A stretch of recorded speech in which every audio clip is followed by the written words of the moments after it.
Once upon a TV show in a standard superhero-inhabited urban populace that looks suspiciously like Toronto, 7 mysteriously born kids with extraordinary powers are adopted by a quirky scientist with lots of money. And basically, the kids grew up to be kind of like the X-Men if the X-Men were raised by Mallory Archer. Seriously, the Hargreeves kids are actually pretty well adjusted compared to several graduates of Xavier School for Gifted Youngsters. And that's after growing up in the public eye without Patrick Stewart's reassuring smile and wholesome paternal presence. Dysfunctional family dynamics aside though, the members of the Umbrella Academy have some really awesome powers. Each sibling would definitely own at the skill test of their choosing. However, the debate about which of the Hargreeves siblings has the best powers has been going strong ever since the show exploded on Netflix. And it's a difficult call with a really charismatic cast behind what the characters can do. Welcome back to The Binger, everybody, and thanks for joining us for the Umbrella Academy Powers and Abilities Ranked. Since the children themselves are often referred to as numbers, the ranking here might be a bit confusing, so bear with us. For context, Sir Reginald Hargreeves, aka Father of the Year, actually ranked his kids by usefulness, but as with many of the dude's decisions, we disagree with his logic, so let's get started. Diego generally comes off as the outspoken, cantankerous cowboy of the group. Think Red Arrow in Season 1 of Young Justice.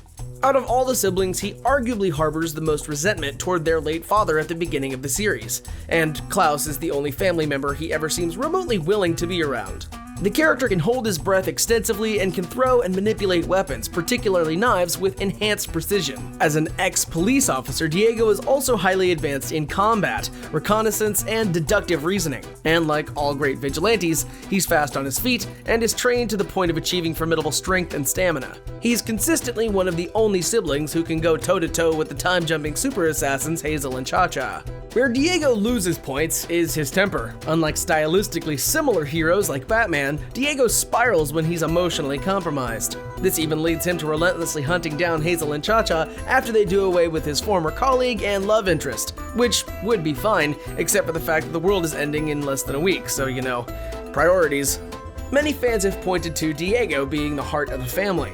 His reaction to pulling the plug on their robotic mom Grace was undeniably touching. And David Castaneda beautifully characterizes a scared but strong-hearted young man doing his best to keep it all together. Still, his powers have their limits, and his impulsive and lone wolf tendencies can really work against him. Sorry, Diego, you know we still love you.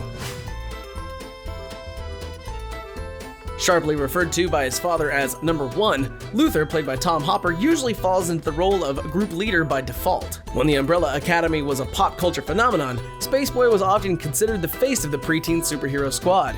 His power is super strength, but during a specific mission he was gravely wounded. As a result, his father injected him with a primate DNA sample that he also presumably used on Pogo.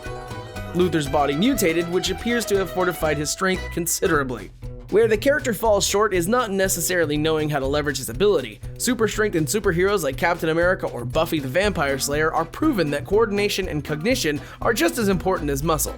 But when Luthor goes up against Hazel and Cha-Cha, they get him up against the ropes more than once. Likely, not because they're stronger, but because overpowering people is what they strategically know how to do best. In all fairness to Luthor, he was hanging out alone on the moon for years. Not exactly an ideal place to do strength or combat training. It's also clear that his relationship with his father held him back, since eventually he became the lone member of the Umbrella Academy. Sir Reginald not only failed to encourage him to start seeking a life of his own, but could barely be bothered to keep him occupied at all. Super strength is up there with the essential superpowers, and Luthor's arguably had to overcome the most when it comes to his dad's ghost. But if he does manage to maximize his true potential, it'll have to be somewhere down the road. Poor Ben, the one sibling we haven't gotten to know that well yet and who we're most excited to learn about in Season 2. Ben's ability is to summon interdimensional monsters that use his body as a gateway, and it's pretty cool to see in action. If he were a Super Smash Bros. Item, he'd be the Donkey Kong hammer that smashes every character off the map. Unfortunately, he passed away during a mission in the early days of the Academy. The cause was never confirmed, but many have speculated that it was Ben's powers themselves that may have been to blame for his untimely demise.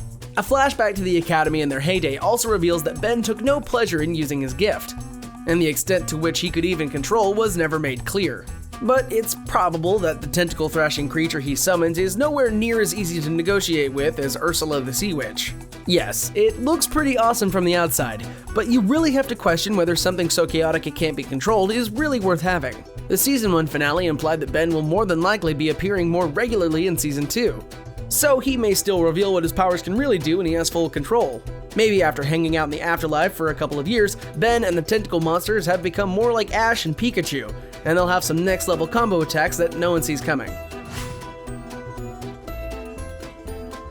Instead of a Christopher Nolan or Mystery Science Theater 3000 vibe, Alison's powers feel more like straight up magic, and let's face it, Amy Raver-Lampton is pretty magical in the role. Similar to Jessica Jones's Kilgrave, she can make anyone do what she wants by giving them a speech command, except her power works by saying the phrase, "I heard a rumor." And don't get me wrong, she can't pull off Deep Purple quite as well as David Tennant can, which is a little disappointing since she had purple hair in the comics.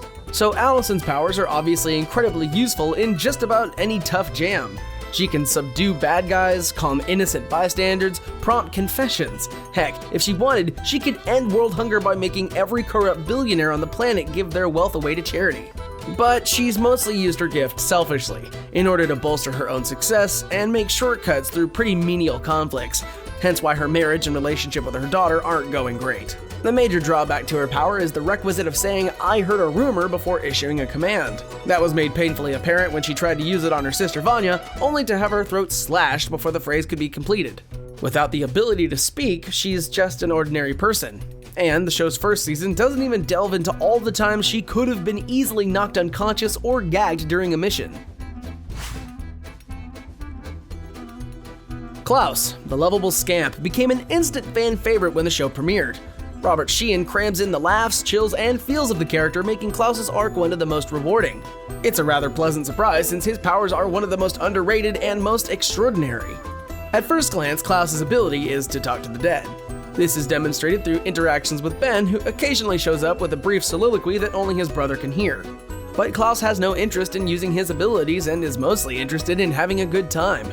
His heavy narcotics addiction consistently puts his life in jeopardy, much to the chagrin of his siblings. But considering that his father locked him in a crypt for hours at a time to be tormented by spirits, it's not hard to empathize with Klaus's turmoil. In Season 1, Klaus has a time-traveling mishap, falls in love with a handsome soldier, and resolves to get sober once and for all, which is how he discovers that his sobriety directly affects his ability to access his powers. Eventually, he's able to transition to the afterlife and speak to Sir Reginald, who tells him he's only scratched the surface of his true potential. In the season finale showdown, Klaus abandons his customary post as the lookout and joins in the battle. To everyone's shock, he manages to summon Ben, who, using his tentacles, manages to take out all of the henchmen. So, Klaus's ability to materialize potentially anyone from the world that lies beyond will likely become an important trump card in future events. In the comic books, Seance is also telekinetic and can hover like a ghost. How cool would it be if, eventually, we got to see Klaus zoom around the room like Casper? Is anyone else really hoping to see him pull that one off at a rave while spitting the best strobe light show ever? Whoever said you couldn't be the life of the party and sober? Speaking of that climactic season finale battle, we haven't addressed its earth-shattering cause just yet. Sir Reginald numbered Vanya last and told her that she was entirely ordinary all of her life. He even had Alison use her powers to ensure that Vanya had no doubt about the claim. In reality, she has the most devastating power of the bunch. She has the ability to convert sound into pure energy, which she can gather and discharge into devastating effect. Her father discovered this early on and believed that her power could cause unpredictable and unmitigated catastrophes. So he started her on a regiment of pills to suppress her abilities. However, that all changed once he passed away. In the comics, it's the sinister Orchestra Verdanten that sways Vanya into taking part in their apocalyptic goals. In the series, it's a conniving love interest named Leonard that orchestrates Vanya's discovery of her long-dormant abilities. In either case, Vanya becomes the white violin, and Ellen Page is nothing short of mesmerizing as the terrifying character. The Hargreeves siblings, who realized that she would cause the apocalypse, gather to try to stop her. But a last-minute victory was quickly ruined after they realized their sister accidentally and very literally broke the moon. As for Vanya, nothing commends fear and respect quite like the power to destroy the world. Especially when your own family is so threatened by it, they physically and mentally imprison you. But once she regains consciousness, it's safe to say that any joy she felt about discovering her lost abilities will evaporate pretty quickly.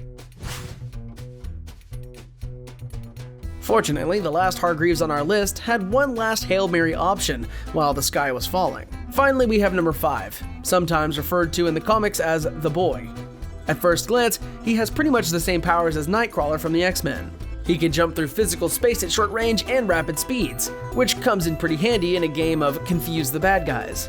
After he disappeared for over a decade, it was revealed to be because he did exactly what Sir Reginald had told him not to attempt. Something he assumed was impossible. He traveled through time. Number 5 arrived right after the apocalypse had taken place and wandered the wasteland for decades. However, the Commission, an agency committed to ensuring the specific historical events take place, recruited him as a time-traveling assassin. He eventually made it back to the Umbrella Academy to warn the family about the world's impending doom. Despite their skepticism, his brothers and sisters eventually rallied around him. Moments before they're all scorched alive, 5 managed to use his time-traveling abilities to open a portal which the siblings escaped through, proving that he's found the key to an ability he had previously accessed only by accident. 5 isn't just agile, he's deadly when he needs to be. He's also ruthlessly intelligent and manages to outsmart or out-negotiate the Commission at every turn. His pragmatism and tenacity lead the group, and Aidan Gallagher seamlessly sells a cynical but unstoppable antihero determined to win a game. Yes, he has the unfair advantage of many more years than the rest of the Academy members, but all the same, he proves time and time again that he's not someone you're going to win a fight against.